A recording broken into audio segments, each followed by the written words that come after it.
Community Library here today with Elizabeth and Bethany. Hey. We're going to talk about indoor seed starting. I've got a Sweet. couple of questions to ask you guys. Let's learn. All right. To begin, what are some easy plants for beginners to grow? One of the ones that I really like, just because I like plants I can eat, probably I like tomatoes. If you can buy, there is a little bit with tomatoes, but the nice thing is they have a really good smell. So when you're tending your plants, they smell really great. And another thing about them is they do tend to grow pretty fast because they have a larger seed. So you tend to get to see results from them growing much quicker. So it's kind of rewarding that way. But one that is probably universally considered very easy is lettuce. Lettuce you can eat. You can eat it at any size. So if at some point it becomes too much of a hassle, you can just chop that thing off and eat it. Excellent. One of the things that I like to grow here in Newbie is nasturtiums. Talk about a really big seed. And you can almost sow those outside. And they sprout easily. They sprout quickly. I mean, if you want to start them indoors, you could probably start them in your sunny south-facing window. And those, you can also eat them. That's true. You can eat nasturtiums, but they're also a pretty flower to look at and a nice binding plant. Nice. Excellent. So let's go over the bare minimum of supplies that I would need to get started as a beginner. I would say the bare minimum you guys are going to need is going to be water, sunlight, and soil. Now you can do some things without soil, but if you're talking about super basic, super easy, dirt, water, and sunlight is probably all you need. And if you don't get enough sunlight, which we don't in the springtime, a grow light is really, really a good thing to have. Mm-hmm. I have a shelving rack as well and a couple of emergency blankets to make my kind of homemade grow tent. And yeah, you don't need a whole lot. So let's talk a little bit more about the soil. I heard you telling me before about some peat pellets. What are those? All right, that's actually what I've got here. They're probably one of the easier ways to go about it, just because they're about the size of a seedling. This is when they're all expanded. When they actually come in, they are skinny little packed pellets, so they don't take up much room. So if you need to store a bunch of them, you can store them very easy. The really big thing about them is they're sterile. You really want to start your plants in sterile dirt, which means dirt that hasn't had other things growing in it, isn't outside, because there could be bugs in the dirt. So you might end up with some gnats flying around your house that you might not appreciate, even if your plants don't mind. It could have parasites or things that eat the plant as well. And it can also have things like bacteria or fungus that attacks plants, and they might attack your baby seedlings, because when they're seedlings, they're very, very sensitive to things. They're like little teeny babies. And so they might get attacked by stuff. So putting them in a sterile environment, so a sterile soil, is actually very helpful to eliminate a lot of problems. And then when they're older, they have a tougher immune system, so you can put them in regular soil and they usually have no problem. I also like to use like clean dirt. So I'll buy a fresh bag of dirt if I'm not using a peat pod. I will buy a fresh bag of dirt. That way I know nothing's been growing in it. It's about as clean as possible. And if you're still even more worried, you can also microwave the dirt. Yeah. That'll kill off a lot of things. So, your microwave might smell a little bit for a little while, but it will make sure that your plants get a healthy, strong start. So if you're willing to put up with that, that's a great way, especially if you're going to clean the microwave anyway. Yeah. You could microwave your dirt first and then clean the microwave. And then another thing about the peat pellets that I like, I tend to not water them quite enough. Peat soaks up water a lot, and it has a lot of air in it. So it tends to kind of aerate the plants really well. So in this peat pods, it tends to be really easy to not overwater my plants or underwater my plants too much. As long as there's not standing water in them, they usually take care of themselves, which is really nice for me. It really helps get those little guys going for me. So excellent. Fertilizer. Do we need it? What kind?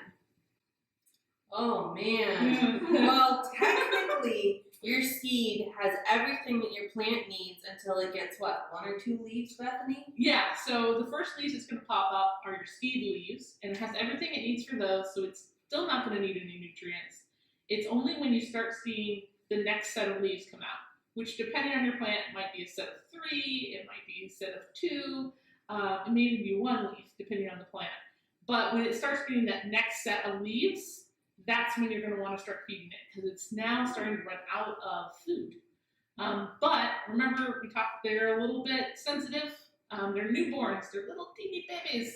So you don't want to over fertilize it because that can burn their roots. Because their roots aren't strong enough to take real strong fertilizer. So you probably want to make sure whatever you're fertilizing with, you kind of water it down or dilute it. You don't want to put too much on there. And it doesn't matter what kind you want. You can make your own with the compost tea. You can buy some, follow the directions on the label because some of those labels will tell you what to do for seedlings. But, just be a little bit sparse with it because right now they're not flowering or blooming or trying fruit. They're just growing, so you don't want to spend too much money or do too much fertilizing and have them grow too fast. Excellent. All right, so watering.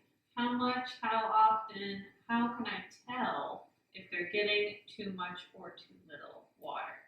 Oh, well, I like to overwater, so sometimes these pea pods might not be the best because I will drench those things. But dirt, like Bethany's, what are these? Petunias, they're looking a little bit dry, and you can kind of tell because the color on the dirt changes on the top. Yeah, so you can almost compare them to, this is my well-watered peat pod versus my little dirt for my petunias, and you can tell that they are getting a little bit dry because the dirt is much lighter in color. One of the ways I try and prevent getting too much overwatering is making sure I have drainage holes. A lot of pots that look really nice don't have drainage holes. They don't drain out. And if it doesn't drain out, then your plant can actually be sitting in water, which will make it sick and probably eventually kill it, depending on your plant. So like this one, I of course made this container myself out of a candy or cookie container. I can't remember.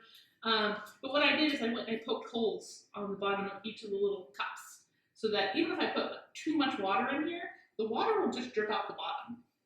And so then I made sure I had a little elevation so I get lots of drainage with it. And then, if I put too much water in, it just kind of regulates itself a little bit. I can't really do that with my setup here because of the greenhouse setup, so I have to be a little bit more careful with overwatering. But with these little guys, I can. And so if you have that problem, drainage holes are the answer. And, if you're worried that you're an overwaterer, set yourself a schedule. Sometimes even just writing it down on your calendar, like today I watered, and then tomorrow I'm not. So then the next day I'm watering. So whatever works for you too, because sometimes we all need those little reminders about when you water and when you shouldn't. Yeah. All right, so tell me a little bit more about this grow tent setup and what plants might need for heat or air circulation. Well, my grow tent's very simple. It's just a shelving unit, a small shelving unit. I've attached some grow lights on top of shelves, and then I've taken the emergency blankets because plants need dark time, they need a downtime. So I can make it dark while we still have the lights on outside. You could also use, a south-facing window or an east-facing window, something that gets a lot of daylight. It doesn't have to be a big setup. It just depends on how many seeds you want to start. If you want to start 5 tomato plants and 5 pepper plants every year, a big windowsill should be good. Yeah. So it just kind of depends on what you want and how ambitious you are this year. So like what I might do, because I don't actually have a grow tent, but I do know they do need that dark time, is I've actually put mine in an area where I don't go very often, so the light is never on. So the only light they get is they get through the window or through my timed grow lights that are on only certain periods of the day. And that way I know that they're getting their nighttime, because what you will notice on most plants is that they will tend to seem much bigger in the morning than they were in the evening. And that's because that's where they do most of their growing. That's why it's so important they get their nighttime sleep, just like you and me. Mhm. So for my plants, I keep them in a dark room, but if that's not an option, that grow tent idea is a great option because even the overhead lights can be tricking them and keeping them awake. So just your regular everyday lights, if you have them on a lot, might be tricking them into thinking they don't have enough sleep time.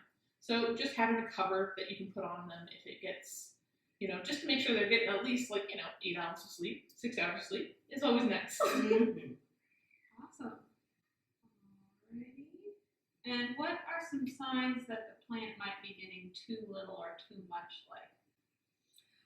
If they're really leggy, like you have a big long stem and then you have like your 2 little baby leaves, that could mean they might be getting a little bit too much light, or your light isn't close enough, or it's not Strong enough. strong enough. Thank you. I don't want to say light enough, but it's strong enough. Which is very common in the winter. Our sunlight, everybody knows, it's not nearly as warm as it is in the summer. Even if you're standing by a window, it's like, oh, I don't feel any warmth from our sun. Well, plants feel the same way. So if it's in the winter, say you're starting your seeds in February, your sun might not be strong enough. You might get leggy plants. So you might need to give them some sort of additional sun option, such as a grow light. If you're worried about too much sun, they can get sunburned, just like you and me. So if you notice your plants are starting to have kind of a weird texture on the surface of their leaves, especially the ones facing the light, your light might be too close.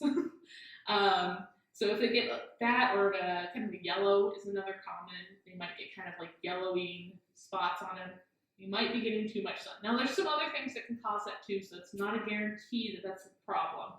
But that might be something you want to watch for, especially if you can tell it's only coming on one direction of the plant. So now that my seeds are started, they're starting to grow into little plants, what do I need to do next? How to tell when I need to transplant it, or what are some guidelines for moving them outside? Well, I think Bethany has a really cool one right here.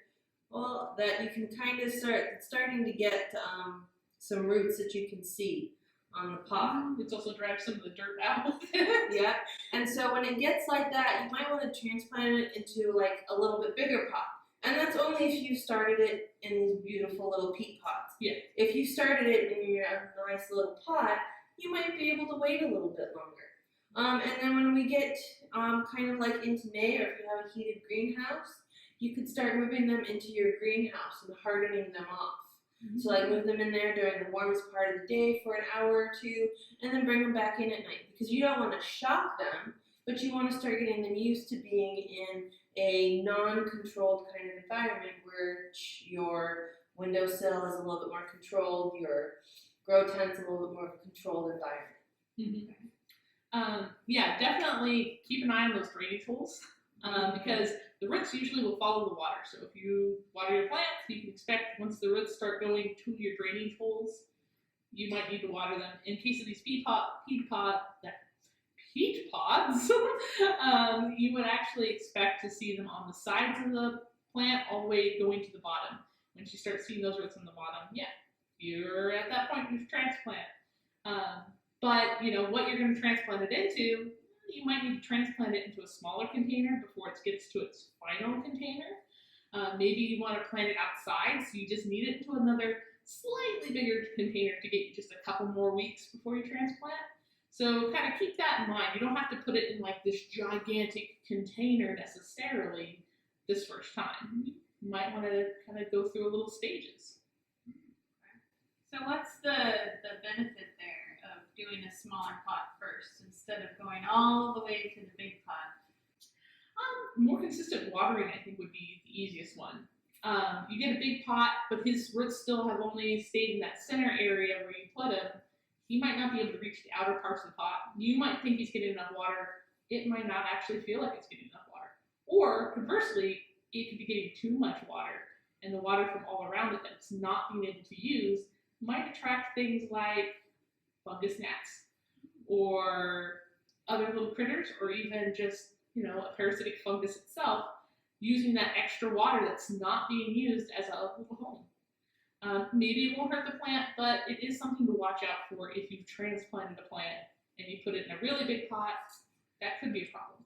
Space is another thing. If you put it in a big pot and you still have to have it under a grow light, you've just kicked out, 20 to 40 of its other brothers. So keeping it in a smaller pot is definitely going to help it continue to grow, and you're going to be able to keep your space down, because let me tell you, when you start putting things in pots, your space goes right out the window and you will never have enough space. Yeah, every time you increase the diameter of your pots by a little bit, you're actually quadrupling the amount of area it takes up. So just remember that when you're doing the pots, kind of keep that in mind. But again, if some of these are going outside or we're expecting the sunlight to come soon, it's just a little bit longer before we're going to have enough sun. Right now, I think we have, 12 hours a day? We do. So technically, if you have a sunny window, it's not an important problem to keep them under the grow light anymore. You could just have them in the window. So that might be a really nice time to be repotting things into their final container. Every time you do pot the plant, you do give it a little bit of stress. It is moving to a new location, it's getting jostled, even if you're really careful with it, the plant's getting turned around, you're taking it out of the container, the roots are getting kind of rubbed on. It's not going to be as happy getting repotted, but if your option is to be able to take care of it properly, or repot it and maybe neglect it a little bit, probably better off to go ahead, let it have that little extra stress, and get repotted. If you know you can take care of it in that bigger pot, and that's the pot you want to keep it in, go ahead. That's kind of up to you, though. Just think of what you think would be easiest for you, because you're the gardener and this is your charge. So make sure that you're doing it something that you will enjoy as well. Awesome. So where can I learn more about growing plants? Well, the Kenai Community Library has a great garden section. The Central Peninsula Garden Club is another great resource. Yep. And your friends and neighbors. I mean, you'll be surprised how many people down here have a house plant or have started some tomatoes, or maybe they enjoy a certain type of flower. Talk to your neighbors, talk to your friends, come to the library. I mean, we've got a great selection and we're always more than happy to help. Yes. And also remember to keep an eye on those seed packets. If you're buying seed packets, on the back of them will have information, but on the website it probably has more information. So if you say bought some burpee seeds for peas and you wanted to know more about those peas, well, the packet doesn't have a lot of room, so it can't really tell you a whole lot about the grown plant, but usually online on their website, if you look up that pea, you can find a huge article on how to take care of even a mature plant or an almost mature plant, so you know how to care for it properly. They can have lots of space to talk about these plants online that maybe they can't fit onto the back of a tiny little seed packet. So keep that in mind as a resource as well for very specific seeds, especially if you don't have anybody that you know kind of knows that variety. Awesome. Well, thanks so much, you guys, for all your info. And Yes. good luck, gardeners. Have a great time. Take care.